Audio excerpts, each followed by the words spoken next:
Hello everyone, in this video we will learn how to empty the recycle bin. So first of all, what is the recycle bin? So the recycle bin temporarily stores all the files and folders before they are permanently deleted, which means every time you delete something from Windows, it is stored in the recycle bin. And this is how we are going to implement this video. Now let's get started. So now we are at my desktop and let's try opening the recycle bin. So we have a file called the cloud.txt in the recycle bin.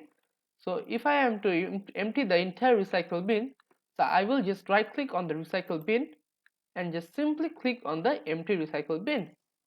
And I will have to click on yes. And now if I go back to the recycle bin, now everything is moved. This folder is clean. The recycle bin is now empty. So this is how you empty the recycle bin. Now that file is permanently deleted from your computer. Now let's have a look at the summary. So in this video we have learned how to empty the recycle bin. Thank you for watching.